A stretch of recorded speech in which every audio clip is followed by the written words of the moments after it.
आज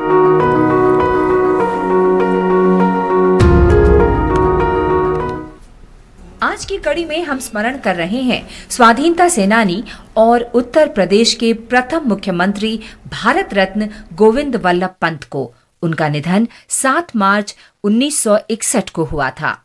पंत का जन्म 10 सितंबर 1887 को वर्तमान उत्तराखंड के अल्मोड़ा में हुआ था। पंत के दादा बद्री दत्त जोशी ने उनका पालन पोषण किया और इससे पंत के राजनीतिक विचारों को दिशा मिली। सक्षम वकील के रूप में प्रसिद्ध पंत को कांग्रेस ने 1920 के दशक के मध्य में काकोरी केस में शामिल राम प्रसाद बिस्मिल, अशफाकुल्लाह खान और अन्य क्रांतिकारियों को बचाने की जिम्मेदारी सौंपी। उन्होंने 1928 में साइमन कमीशन के विरुद्ध प्रदर्शनों में भी हिस्सा लिया। साइमन कमीशन के विरोध के दौरान पंत को गंभीर चोट लगी। इसके कारण वे जीवन भर सीधे खड़े नहीं हो सके। गांधी जी से प्रेरित होकर पंत ने अपने क्षेत्र में नमक मार्च आयोजित किया, जिसके लिए 1933 में उन्हें जेल जाना पड़ा।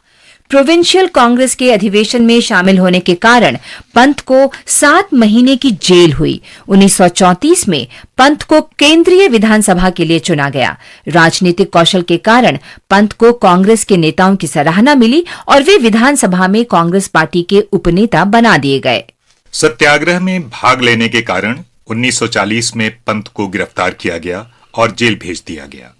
1942 में पंत को भारत छोड़ो आंदोलन के दौरान गिरफ्तार किया गया और कांग्रेस के अन्य नेताओं के साथ उन्हें अहमदनगर किले में 3 वर्ष की कैद हुई। खराब सेहत के कारण मार्च 1945 में पंत को रिहा कर दिया गया। 1937 में प्रांतीय चुनाव में इंडियन नेशनल कांग्रेस को संयुक्त प्रांत में बहुमत मिला और पंत 17 जुलाई 1937 को संयुक्त प्रांत के मुख्यमंत्री बने।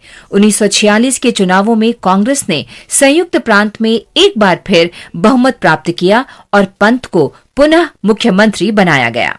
वे 1947 में स्वतंत्रता के बाद भी इस पद पर रहे। जवाहरलाल नेहरू ने 10 जनवरी 1955 को पंत को केंद्रीय मंत्रिमंडल में गृह मंत्री बनाया। गृह मंत्री के रूप में भाषाई आधार पर राज्यों का पुनर्गठन पंत की मुख्य उपलब्धि थी। 1957 में पंत को देश का सर्वोच्च सम्मान भारत रत्न प्रदान किया गया। महान स्वाधीनता सेनानी को हमारा नमन। आज हम स्वाधीनता सेनानी और प्रसिद्ध लेखक सच्चिदानंद हीरानंद वात्स्यायन का भी स्मरण कर रहे हैं। अज्ञेय के नाम से लोकप्रिय सच्चिदानंद का जन्म 7 मार्च 1911 को उत्तर प्रदेश के कुशीनगर में हुआ था। स्नातकोत्तर पढ़ाई करते समय अज्ञेय स्वाधीनता आंदोलन से प्रेरित हुए और हिंदुस्तान सोशलिस्ट रिपब्लिक आर्मी में शामिल हो गए। उन्होंने अंग्रेजों के विरुद्ध क्रांतिकारी गतिविधियों में भाग लिया। नवंबर 1930 में भगत सिंह को जेल से निकालने के प्रयास में सहायता करने के लिए अज्ञेय को गिरफ्तार कर लिया गया।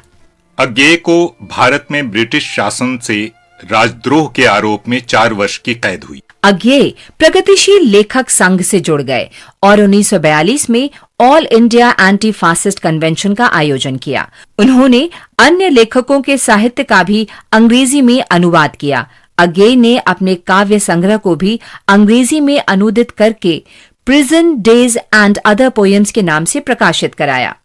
4 अप्रैल 1987 को अज्ञेय का निधन हो गया। महान भारतीय को श्रद्धांजलि।